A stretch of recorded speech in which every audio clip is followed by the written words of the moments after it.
दखरा दुलाराय बर' फरायसा आफादनि रोंगौथि सायख' आनजाद।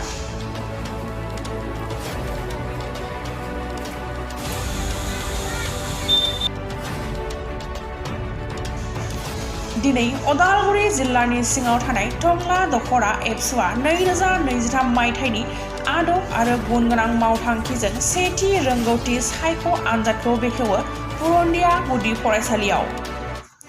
बे आनजादखौ बेखेवना होयो उदालगुरि जिल्ला दुलाराय बर' फरायसा आफादनि गाहाय नेहाथारि बाबुल बर' बिथाङा। गासै मोनबा मिरुआव आनजादा जायो होनना मिथिनो मोननाय जादों। फारियै पुरन्दिया गुदि फरायसालि, मुरमेला गोजौ फरायसालि, रतनपुर गुदि फरायसालि, सुमाफारा गुदि फरायसालि, पुरनि टंला गुदि फरायसालिफोराव रोंगौथि आनजादखौ लानाय जादों। बे समाव उदालगुरि जिल्ला एबसुनि गाहाय नेहाथारि बेखेवगिरि बाबुल बर'आ खौरांगिरिनो फोरमायनाय राव।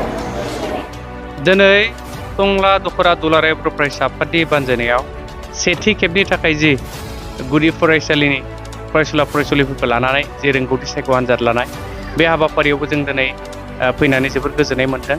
मानो गोजोननाय मोन्दों होननानै बुङोब्ला बेयावहाय गोबां फरायसुला फरायसुलिफ्रा बे आनजादाव जिरायनो थाखाय दिनै साखाफारा जादों आरो दिनै बे आनजादसालियाव आनजाद मिरुआव दिनै दिथागिरि बिथांमोनाबो गावनि गथ' गथायखौ लोब लोब गावनो लाना फैनानै दोनफैदों, आनजादसालियाव जिरायहोफैदों। बे जोबोर मोजां जादों, बाख्नायथाव। आरो आं बिनि थाखाय आङो जोंनि टंला दखरा एबसुनि आफादगिरिजों लोगोसे गासै टीम बिथांमोनखौ आङो साबायखर बावदों आरो जोंनि दिथागिरि बिथांमोननिसिमबो जोङो जिल्ला एबसुनि जानानै साबायखर बावदों। बेबायदिनो गावनि गथ' गथायखौ जोङो मोजां नोगोरारि खालामनांगौ जायोब्ला, गुनि गियानि खालामनांगौ जायोब्ला जोंनि दिथागिरिफ्राबो जेरैबायदि जोथोन लानांगौ बेबायदि जोथोन लानायखौ जों नुदों। बेखौ जोङो मोजां होननानै जोङो सानदों। आरो बेनि अनगायैबो दिनै जे टंला दखरा एबसुआ जे रोंगौथि सायख' आनजाद लाबाय आरो बेखौ मानो लाखो होननानै बुङोब्ला जे जों दुलाराय बर' फरायसा आफादा मोनसे मिशन लानानै खामानि मावगासिनो दं, जायखौ नोंथाङा बुंथिदों जे mission skill and quality education. आरो बेखौ बिथा खालामनानैनो दिनै टंला दखरा एबसुआबो रोंगौथि सायख' आनजादखौ लादों। आरो बेनि गेजेरजों जोंनि फरायसुला फरायसुलिफोरनि गेजेराव कम्पिटिशना मोनसे गोसोआव कम्पिटिशन मुडा फैयो। मानो होननानै बुङोब्ला गंसे फरायसालियाव जिखिनि फरायसाफोर थायो 50, 40, 60 बेफोर बे फरायसालिनि गेजेरनि फरायसाफोरनि गेजेरावल' कम्पिटिशना जायो। नाथाय नैबे टेलेन्ट सार्च आनजाद फाथिनायनि गेजेरजों दखरानि सिङाव थानाय बा जिल्लानि सिङाव थानाय गासै फरायसुला फरायसुलिमोनखौ लानानै जिहेतु बे आनजादा फाथिनाय जायो, अब्ला बेयाव डेफिनेटलि कम्पिटिशना एसेब्लाबो टाफ जायो। आरो जायनि थाखाय साफ्रोमबो फरायसुला फरायसुलिफ्रा एसे जुजिनाय मोनसे गोसोआव सोमजिखाङो। दा बेखायनो जोङो बे मटिभखौ लानानै जों बेखौ फाथिदों। आरो बेनि अनगायैबो जोंनि आनजादफ्राव माबायदि आनजादखौ जिरायनांगौ जायो आरो आनजादाव जे एन्सार स्क्रिप्ट एन्सारफोरखौ होयोब्ला जिहेतु जों बेयावहाय जेनेरेल आनजादाव जों जेरैबायदि लायो बेनिख्रुइ एसे जोङो कम्पिटिशन बा कम्पिटिटिभ आनजादफ्राव जेरैबायदि सोंथि बिलाइ बा एन्सार स्क्रिप्टआ बोरै जायो बेफोरखौबो जोङो बिथांमोननो मोनसे नमुना आइडिया होनो थाखायबो जोङो नाजादों। जेरै जोङो बेयाव OMR सिट लादों, कुइसन पेपार थानायजों लोगोसे एन्सार सिट एक्सट्रा OMR सिटनि गेजेरजों बिथांमोना एन्सार सिटआव एन्सारखौ होनांगोन। दा बेबायदि जोङो माल्टिपल कुइसन्सफोरखौ लानानै जोङो बेयावहाय एग्जामखौ फाथिदों। आरो बेयावहाय जों मिजिंथिदों फरायसुला फरायसुलिफ्रा बेनि गेजेरजों एसेब्लाबो आइडियासखौ मोनगोन।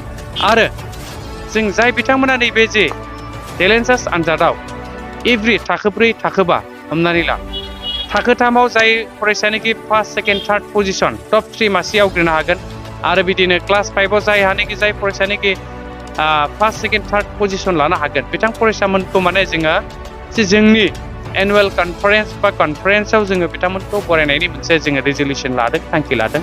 आरो साफ्रोमबो फरायसाफोरखौ एबा जाय फरायसाफ्रा टप 3 मासि आवग्रिनो हाबाय फरायसाफोरजों लोगोसे बिथांमोननि दिथागिरि आरो फरायसालिनि फोरोंगिरि बा गाहाय फोरोंगिरि बिथांमोनखौ जोङो बरायनाय मोनसे हाबाफारि लागोन बा लादों, जाहाथे बेनि गेजेरजों आरो मेसेजआ थाङो। आरो बेनि अनगायैबो जिहेतु टंला दखरा एबसुआ दिनै लाबाय आरो नैबे दिनैनि थारिखआवनो जोंनि जिल्लानि सिङाव बरसरा दखरा एबसु आरो पानेरि दखरा एबसु मोनथाम दखरायाव दिनै बे टेलेन्ट सार्च आनजादा जादों। आरो फैगौ आं नोंथांमोननि चेनेलनि गेजेरजों आं बेखौनो फोरमायनो नागिरदों जे फैगौ 5 नभेम्बरावबो उदालगुरि जिल्ला एबसुजों बानजायनायाव खुंजानाय जि स्निथि खेबनि थाखाय रोंगौथि सायख' आनजादा जानो थांगासिनो आरो बियो 5 नभेम्बराव जागोन। दा बेयाव क्लास 6, 7, 8 गासै मोनथाम क्लास थाखोखौ लानानै बे आनजादा जागोन। दा बेखायनो आङो खावलायनो नागिरदों जोंनि साफ्रोमबो दिथागिरि बिथांमोन रायजो राजा नोंथांमोननिसिम आङो मेसेज मोनसे होनो नागिरदों जे जोंहा जिहेथु बै टेलेन्ट सार्च रोंगौथि सायख' एम इ सेक्सननि रोंगौथि सायख' आनजादनि फर्म फिलआप बेयो सोलिगासिनो दङ आरो फैगौ 5 नभेम्बराव जिहेतु आनजादा जागोन। दा बेखायनो जाय फरायसाफ्रा बा जाय दिथागिरि बिथांमोननि फिसाज्लाफ्रा फर्म साबमिसन खालामाखैब्ला थाबैनो गोख्रैनो जोंनि दखरा एबसु बा फरायसालिनि गाहाय फोरोंगिरि बिथांमोनजों जगाजग लानानै जाहाथे फर्म फिलआपखौ खालामनानै होयो आरो आनजादखौ जिरायनो हानाय बायदि मोनसे थासारि सोरजिनानै होगोन।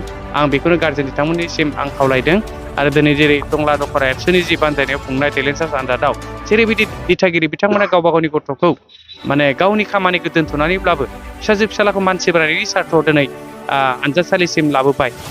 थिग बेबायदिनो बै जानो गोनां एम इ सेक्सननि जि टेलेन्ट सार्च आनजाद बेयावबो जाहाथे नोंथांमोना गावनि गथ' गथायखौ बेबायदिनो आनजादाव जिरायहोनो थाखाय मोनसे राहा लायो। आं बेखौ नोंथांमोननि चेनेलनि गेजेरजों खावलायदों। जिथु सोंलु बिलाइ बे सोंलु बिलाइ माखौ बेस खालामनानै सोंलुखौ होनाय जायो? कारिकुलाम माने थाखोनि कारिकुलामनिफ्राय ना आउट नलेज? नोंथाङा मोजां बाथ्राखौनो सोंदों। नैबे जि टेलेन्ट सार्च आनजाद बेयावहाय जोङो जेनेरेल माने टेक्सट बुक जि गुबै फराफारिनि बेखौबो जोङो बेवहाय लाबोदों आरो बेनि अनगायैबो जोंहा एक्सट्रा जेरैबायदि जायखौ बुंदों जेनेरेल नलेज बेखौबो बेयावहाय सरजाफानाय जादों आरो मेनलि जोङो टेक्सट बुकनिखौनो जोङो बांसिन बिथा खालामदों आरो बिनि अनगायै जोङो मा जेनेरेल नलेज जिके बे सेक्सन बा बे पार्टखौबो जोङो बे नैबे सोंथि बिलाइयाव सरजाबनानै बेयाव दानाय जादों। माने जोंनो नट अनलि जों बुकिस नलेजल' थाबाबो जानाय नङा, जोंनो जिहेतु कारेन्ट एक्टिभिटिस बा कारेन्ट एफेयार्स जेनेरेल नलेजनि सायाव जोंनि थासारिया मा जाबाय थादों मा सोलिबाय थादों बे आप टु डेट जोंनि फरायसुलिफोरनो होनो हायो नामा बे नोजोरखौ लाखिनानैबो जोङो जिके बायदि आयदाखौबो बेवहाय सोफानाय जादों। Thank you. नुनो मोननाय जायोदि फरायसाफोरनि दिथागिरि बिगोमा बिथांमोना एबसुनि बे मावथांखिखौ बाख्नायना गोजोननाय फोरमायदों। बे पुरुन्दिया एलपि स्कुलनिनो सासे गारजेन माने बिदि लानायखौ बिराद मोजां मोनदों। जोंनि बर' मिडियामा माने बर' सरकारि स्कुलफ्रा बहुद गोदोसोना थाबाय, गथ'फ्रा दा नायखांना फरायनो रोङा, बिनि थाखाय बेबायदि लानायखौ बहुत मोजां मोनदों आरो आंनिफ्राय बेलेगा मा सानो मिथिया। सोरखौ साबायखर होगोन दा जोंनि फरायसा खन्थाखौनो माने सापर्ट खालामबाय आरो मोजां मोनबाय, बाख्नायबाय बेबायदि खालामनायनि थाखाय। जोंनि गथ'फ्रा माने इयुनफ्रा मोजां जालांनायनि थाखाय जोंनि फरायसा आफादखौनो बाख्नायबाय आरो मोजां मोनदों। आबसुआ जिथु दा माबोरै नांदों? मोजां मोनदों मानोना जोंनि बर' माबाफोरा दा गोरिब गुन्द्राफोरा बहुत असुबिदा गोग्लैना दङमोन। दिनै फरायसा आफाद जा आबसुनिफ्राय बेखिनि खामानिखौ मावदों, गोजोननाय मोनदों आरो इयुनावबो बेफोरबायदिनो माने मोजां मावलांबाय थाथों होननानै सानदों आरोना। दा जोंथ' गोरिबथार, जोंहा गोजौ लेभेलाव होनो हानायमोनबो माने सुबिदाबो गैया, ओंखायनो जि जोंनि बे फरायसा आफादा जिखिनि खामानि मावदों बेखौ जों जोबोद गोजोननाय मोनदों आरो। दा जेनेबा जों बेफोरबायदि खालामनायनि थाखाय मोजां मोनदों आरो जेनेबा जोंनि गथ'आबो इयुननि थाखाय मोजां जालांथो, जेनेबा बिदिनो रोंगौथि लालांबाय थाथो, बिनि थाखाय जों जेनेबा जों माबानि थाखाय बिराद साबायखर होनाय जाबाय आरो।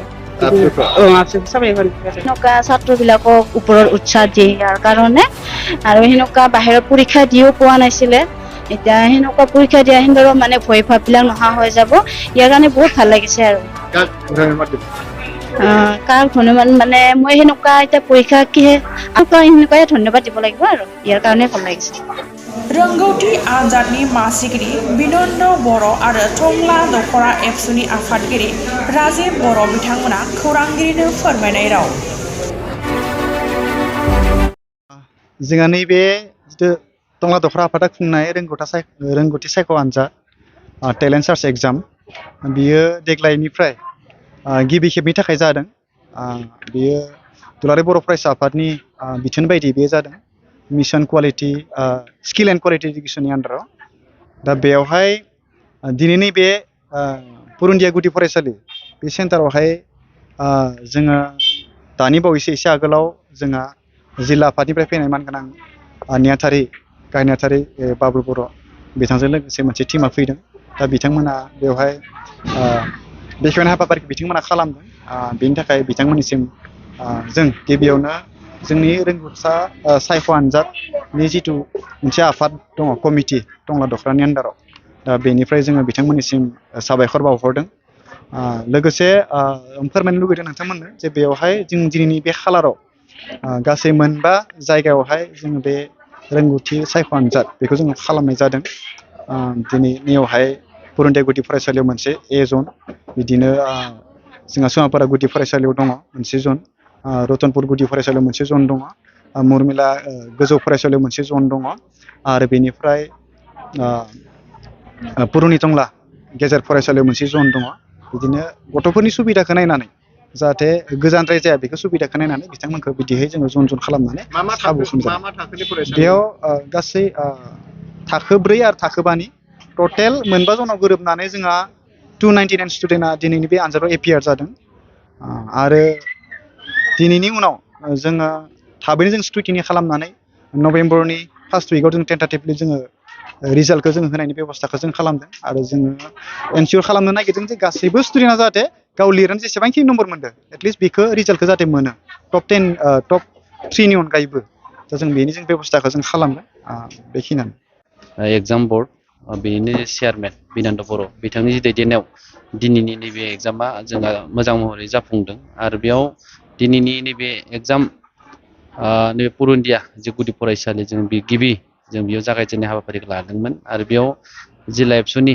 मानगोनां गाहाय नेहाथारि बिथाङा फैनानै दिनैनि जि आनजाद हल बेखौ बेखेवनानै होबाय आरो दिनै एसे आगोलाव जोंनि एग्जाम बर्डनि जि मासिगिरि बिथाङा फोरमायनाय लेखायैनो मोनबा जुनाव दिनैनि एग्जामा जादों आरो बेयाव गासै फरायसाफोरा 299 जन बाहागो लादों आरो बिनि जि मोजां लैखोन होननाय बेनो जे गोबां गार्जेनफोरा दिनैनि जि एग्जाम थिलियाव गाव गावनि गथ'फोरखौ दोनफैदों आरो जों बेखौनो खावलायनो मोजां मोनदों जे साफ्रोमबो गार्जेनफोरा निस्सय एसेबाबो गावसोरनि गथ'फोरनि सायाव मोजां मोनसे जोथोन लानायखौ जों नुनो मोनदों आरो दुलाराय बर' फरायसा आफादनि जि थांखि बियो बारा